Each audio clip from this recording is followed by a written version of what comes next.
Welcome to The Explainer, where we break down complex topics using the source material itself. Today, we are diving into a really fascinating and, pretty controversial idea. Could this massive explosion of one specific fat in our diet be a hidden driver of modern chronic disease? So let's kick things off by looking at a huge shift in the American diet. Check out this chart. It tracks how much vegetable oil we've been eating. And that curve, wow, it's not some gentle slope, it's a rocket ship just blasting off in the second half of the 20th century. Okay, but here's where it gets really interesting. What happens when we put public health data right on top of that? This slide shows the rise in obesity in the US over basically the same period. I mean, look at that. The two lines are almost perfect mirrors of each other, climbing up and up decade after decade. You gotta ask, right? Is this just a wild coincidence? Or is there some kind of hidden connection between the skyrocketing consumption of vegetable oil and the explosion in obesity and other chronic diseases? That is the exact puzzle we're going to try and solve today. So to unpack all of this, here's our game plan. We'll start with the puzzle itself, then we'll meet the main suspect, linoleic acid. We'll look at how a good fat might turn bad, explore the connection to disease, and then, finally, figure out how to navigate our modern food world.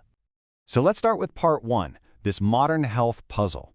We've got this profound change in what we eat happening at the exact same time as a profound change in our health. You know, before the 20th century, a lot of these diseases were incredibly rare, but something clearly changed. Okay, on to our primary suspect. It's a fatty acid called linoleic acid, or LA for short. This is the main omega-6 fat you find in all those vegetable and seed oils we saw earlier. And as you're about to see, it kind of has a Jekyll and Hyde personality. So get this. The science defines LA as an essential nutrient, and that word, essential, means exactly what it sounds like. Our bodies can't make it, so we absolutely have to get it from food to survive. So LA itself isn't the bad guy here. It's always been a critical part of our diet. But here's the twist. The real issue isn't LA itself. It's the dose. The science we were looking at suggests that our bodies are really designed for an intake of maybe 1 to 2% of our daily calories from LA. But today, the average American is getting over 25% of their calories from it. It's a textbook example of how the dose can make the poison. And this timeline just spells it out in black and white. Back in 1865, the average person ate about 2 grams a day. Fast forward to 2008, and we're up to 29 grams a day. That's more than a 10-fold increase. It's a massive, unprecedented change to our diet in what is, evolutionarily speaking, the blink of an eye. And as you can imagine, a shift that big has kicked up a major scientific controversy. The source review we're using points this out directly. For decades, LA was pushed as a heart-healthy fat. But now, there's this growing mountain of evidence that's making scientists ask, is the amount we're eating now actually doing more harm than good? So how exactly does an essential nutrient, something we need to live, potentially become a problem? Well, the answer is pretty complex, and it takes us deep inside our own cells, right down to the molecular level. The review breaks it down into a 4-step process. So it starts when we eat way too much LA. Now, because of its chemical structure, LA is really fragile, and it's easily damaged by oxygen in a process called oxidation. When that happens, it creates these nasty byproducts. Scientists call them OSLAMs. And these things act like microscopic wrecking balls inside our cells, damaging everything they touch: our mitochondria, our proteins, even our DNA. Now, this damage is especially bad for a really critical fat inside our mitochondria called cardiolipin. You can think of mitochondria as the power plants for our cells, and cardiolipin is like the specialized concrete needed to build those power plants. It makes up a full 20% of their most important internal structure, and the quality of that concrete depends entirely on the fats we eat. So, according to the paper, when our diet is just flooded with linoleic acid, our body doesn't have a choice. It has to start building that cardiolipin out of LA.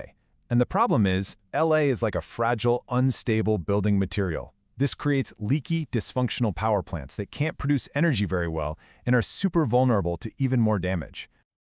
All right, so we've got this damage happening at the cellular level.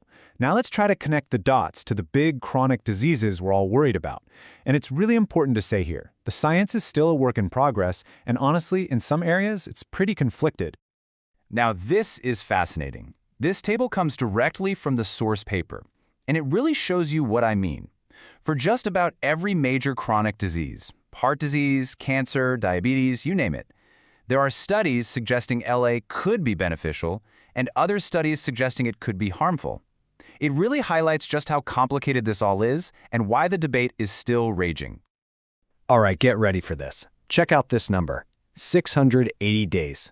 Any idea what that represents? It's not the shelf life of a bottle of vegetable oil, I'll tell you that. That is the half-life of linoleic acid stored in your body fat. Let that sink in for a second. That means if you totally cut out excess LA today, it would still take almost 2 years just to clear out half of what's already stored in your system. And to get rid of 95% of it, we could be talking up to 6 years. It also helps explain why the science is so confusing, right? Short-term studies might totally miss the real impact of a fat that sticks around in your body for that long. So naturally, that leads to a really practical question. Where is all of this linoleic acid coming from? Because if you want to get a handle on how much you're eating, you've got to know where to look, and it's hiding in a ton of different foods. While the review points the finger squarely at industrial seed oils, things like safflower, sunflower, corn, and soybean oil can be more than 50% linoleic acid by weight.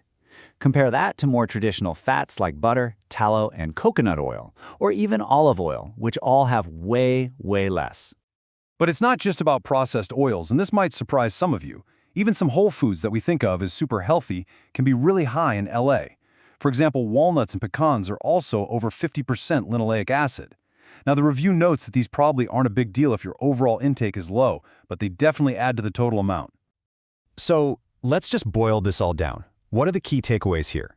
First, the problem isn't linoleic acid itself, it's the absolutely massive amount we're eating. Second, the main source is industrial seed oils found in so many processed foods. Third, the amount in animal foods like chicken and pork can be high depending on what they're fed. And finally, and this is a big one, this stuff sticks around in your body for years. And that leaves us with one last thing to think about. We've seen that the fats you eat aren't just burned for energy. They literally become the building blocks of your cells. They get woven into your cellular machinery for years. So the question to you is, what are you choosing to build your body with?